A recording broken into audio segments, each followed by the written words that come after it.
ஆன்மீக சகோதர சகோதரிக்கெல்லாம் என்னுடைய அன்பான ஆசீர்வாதத்தை தெரிவித்துக் கொள்கிறேன். சோடிபுரம் என்று சொல்லக்கூடிய ஒரு ஜோதிடம் அற்புதமான ஒரு நிலையை உங்களை நோக்கி நகர்த்துகின்றேன். மனித வாழ்வை பொறுத்த வரைக்கும் ஆன்மீகமும் ஜோதிடமும் இரண்டு கண்களை போன்றதா. கண்கள் இரண்டு இருந்த பொழுதும் பார்வை ஒன்றுதான் என்பதை போல வாழ்க்கையில எத்தனையோ போராட்டங்கள் எத்தனையோ ஏமாற்றங்களை சந்தித்து வந்தாலும் கூட போராடித்தான் பார்ப்போமே என்று நம்பிக்கை உள்ளவர்கள் தானே ஜோதிடம். அந்த வகையில் பார்க்கும்போது பலம் வாய்ந்த 3 கிரகங்கள் குரு பயிற்சி, சனி பயிற்சி, ராகு கேது பயிற்சி நாம் சந்தித்து வந்தாலும் கூட குறுகிய கால பயிற்சி தான் சுக்கிரனுடைய பயிற்சி. மற்ற கிரகங்களுடைய பயிற்சிக்கு ஈடான இணையான ஒரு பயிற்சி தான் களத்திரக்காரன் என்று சொல்லக்கூடிய சுக்கிரனுடைய பயிற்சி. அந்த சுக்கிரன் பயிற்சியை பொறுத்த வரைக்கும் பார்த்தீங்கன்னா ஆகஸ்ட் மாதம் 1 பார்த்தீங்கன்னா செப்டம்பர் மாதம் 2 வரை கிட்டத்தட்ட ஒரு 30-31 நாட்கள் பார்த்தீங்கன்னா சுக்கிரனுடைய பயிற்சி, அதாவது சிம்மத்திலிருந்து கன்னிக்கு பயிற்சி ஆகின்றார். அது எப்படி பயிற்சியார் பார்த்தீங்கன்னா அதிசாரம் என்று சொல்வார்கள். மனிதனுடைய இயல்பு என்ன? பலமும் பலகீனமும் தானே. அந்த பலமும் பலகீனமும் நமக்கு மட்டுமல்ல கிரகங்களுக்கும் உண்டு தானே. அந்த வகையில பலமிழந்த சுக்கிரன் என்னுடைய அனுபவத்துல ஜோதிட சாஸ்திரத்துல நவ கிரகங்கள பலமே இழக்கக்கூடாத ஒரு கிரகம் எதுன்னா சுக்கிரன் தான். அவன் பலம் இழந்து விட்டால் அடுக்கி கொண்டே போகலாம் அத்தனை பிரச்சனைகள். ஆயினும் கூட சில நேரத்துல பாத்தீங்கன்னா அவர் பலம் இழந்தாலும் கூட நீசபங்க ராஜயோகம் என்று சொல்லக்கூடிய ஒரு யோகத்தையும் தருவார். வெறும் சுக்கிரன் பயிற்சியை மட்டுமே வைக்க நான் பலன் சொல்வதில்லை, மற்ற கிரகங்களுடைய இருப்பையும் பார்க்க போகிறோம். அந்த வகையில மகர ராசியை பொறுத்த வரைக்கும் சனி பகவானுடைய பாதிப்புகள் இல்லாத போதும் எவ்வாறு இருக்கும் என்பதை பார்க்கலாம்.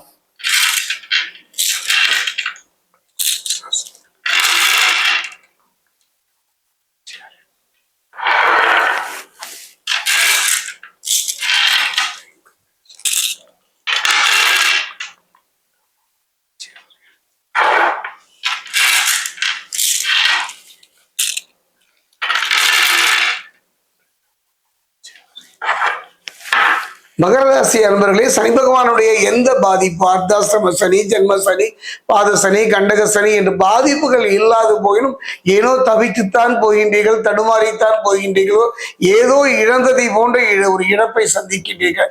இதற்கெல்லாம் காரணம் என்னன்னு பார்த்தீங்கன்னா களத்திரக்காரகன் சுக்கிரன் தான். அந்த வகையில் பார்க்கும் பொழுது இன்றைய காலகட்டம் பலமிழந்த சுக்கிரன், சுக்கிரனுடைய பார்வைன்னு பார்த்தீங்கன்னா 7 தான். அவர் கண்டியிலிருந்து 7ஆம் பார்வையாக 1 2 3 4 5 6 7 மீனத்தை பார்க்கின்றார். அதே நேரம் பார்த்தீங்கன்னா செவ்வாயினுடைய பார்வை பார்த்தீங்கன்னா 4 7 8. அந்த வகையை பார்க்கும்போது மிதுனத்தில் இருக்கக்கூடிய செவ்வாய் 1 2 3 4 5 6 7 8 உங்களை பார்க்க இது ஒன்று தாங்க. அற்புதமான ஒரு யோக பலனை தர போயிட்டு கவலையே பட வேண்டாம். உங்களுடைய வெற்றிக்கும் தோல்விக்கும் காரணம் என்ன? காரணம் என்னன்னு பண்ணா உங்களுடைய மனம்தான் காரணம், புரியாத புதிர் தான் காரணம். எளிதில் நம்பி விடுகின்றீர்கள். தொழில வாழ்க்கையில எளிதில் எல்லோரையும் நம்பி விடுவதனால சில ஏமாற்றங்களை தந்துட்டு விடுகிறீர்கள். நண்பனுக்கும் பகைவனுக்கும் வித்தியாசம் தெரியாமல் போராடுகின்றீர்கள். ஒரு அன்னப்பறவை பார்த்தீங்கன்னா அது கூட பாலையும் தண்ணீரையும் பிரித்து பார்க்கின்றது. அந்த பிரித்து பார்க்க முடியாமல் தடுமாறி போகின்றீர்கள்.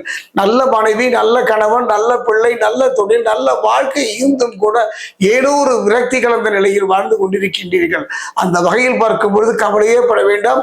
இந்த சுக்கிரனுடைய பயிற்சி ஒரு நல்ல மாற்றத்தை தருமானா கண்டிப்பா தரும். காரணம் என்னன்னு பாத்தீங்கன்னா சுக்கிரன் பலம் இருந்தாலும் கூட குரு, அதாவது அசுரகுரு பலம் இருந்தாலும் தேவகுரு என்று சொல்லக்கூடிய குரு பகவான் பிரகஸ்பதி, அதாவது கடகத்திலிருந்து 1 2 3 4 5 6 7ஆம் பார்வையாக குரு பகவானுடைய பார்வையின் பார்த்தீங்கன்னா தன்னுடைய 7ஆம் பார்வையாக அவர் உங்களை பார்க்கின்றார். ஆக செவ்வாயும் குருவும் உங்களை பார்ப்பதனால அற்புதம் என்றுதான் சொல்வேன். நல்ல மாற்றங்களை தர இருக்கின்றார்கள். அதே நேரம் பார்த்தீங்கன்னா சனி பகவான் வக்ரம் அடைந்திருக்கின்றார். சனி பகவானுடைய வக்ரம் பாதிப்பு தருமான கண்டிப்பா தரும். அதாவது யாரையும் எளிதில் நம்பிவிட வேண்டாம். தவறான மனிதனுடைய தொடர்பு ஏற்படக்கூடிய ஒரு காலகட்டம், மனம் தடுமாறக்கூடிய ஒரு காலகட்டம். ராகுவும் பார்த்தீங்கன்னா அதீத ஆசையின் காரணமாக சில தவறான பாதையை நோக்கி தவறான மனிதனுடைய தொடர்பை ஏற்படுத்த காத்திருக்கின்றார்கள்.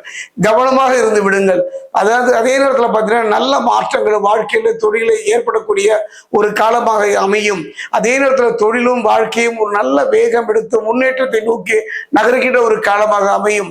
தடைபட்டிருந்த காரியங்கள் வேகம் பெறுவதோடு அது ஒரு நிலையான நிம்மதியான நல்ல பலனை தரக்கூடிய ஒரு காலமும் இந்த காலகட்டம் தான். 5ஆம் வீட்டை பார்க்கும் வக்ர சனி, சனி பகவானை பொறுத்த வரைக்கும் இதனுடைய பார்வையின் பலம் தாங்க. சனி பகவானை பொறுத்த வரைக்கும் அவருடைய பார்வை இல்லாவிட்டாலும் கூட கர்மாவுக்கேற்று பலனை உங்களுக்கு தந்து கொண்டுதான் இருக்கின்ற. குடும்பத்துல சுப செய்திகள் வந்து சேரும். பாக்கிய விட்டு பார்க்கின்ற சனி பகவானும் ஒரு நல்ல மாற்றத்தை தருவார். பயணங்கள், ஆன்மீக பயணங்கள் அடிக்கடி நடக்கும். தொழில் சார்ந்த பயணங்களுக்கு சிலர் வெளிநாடு செல்வதற்கான வாய்ப்புகள் ஏற்படும். அதே நேரம் நண்பனும் பகைவனுக்கும் வித்தியாசம் தெரியாம மாட்டிக்காதீங்க. அதீத ஆசையின் காரணமாக தவறான தொடர்பு இல்லாமல் பார்த்து கொள்ளுங்க. பேசுகின்ற பேச்சில கவனமா இருங்க. சனி பகவானுடைய பாதிப்பு இல்லையே என்றெல்லாம் நினைத்து விட வேண்டாம். வாக்குல சனி, நீங்க சொல்லுகிற வாக்கே உங்களை மடக்கி விடுவார்கள். கவனமாக இருந்து விடுங்கள்.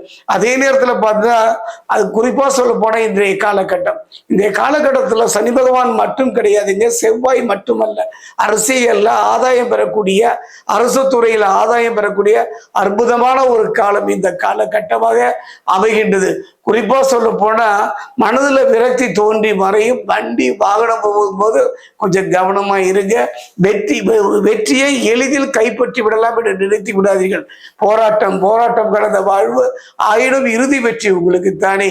3 பலமும் இழந்து தவிக்கின்றீர்கள். காரணம் உங்க மனதுக்கு காரணம் செவ்வாய் தான். இனி புரிந்து கொள்வீர்கள், வெற்றியை நோக்கி நகர்வீர்கள். இந்த சுக்கிரனுடைய பெயர்ச்சி அற்புதமான யோக பலனை தரக்கூடிய ஒரு காலமாக அமைகின்றது. அதாவது முழுமையான நற்பலனை பெற வேண்டுமானால் முடிந்தவரை நீ இந்த காலகட்டத்தில் திருத்தணி பாதசனீஸ்வரர் ஆலயம் சென்று அந்த சனி பகவானுக்கு அங்கு தரக்கூடிய நல்லெண்ணெயை கொண்டு அபிஷேகம் செய்து பாருங்கள். அவ்வாறு செய்வீர்களானால் 3 கிரகங்கள் இவன் கொடுத்தால் இவன் தடுப்பான் என்று சொல்வது சனி கூறியது. சனி பகவான் ஒருபவரே இந்த காலகட்டத்தில் சனியும் செவ்வாயும் குருவும் உங்களுக்கு துணை இருப்பதனால் தொட்ட காரியம் தொடங்கும். பொன் வைக்கும் இடத்துல பூ வைக்கிற மாதிரி வெற்றியை நோக்கி நகர்கின்ற அற்புதமான காலம் இந்த சுக்கிரனுடைய பயிற்சி.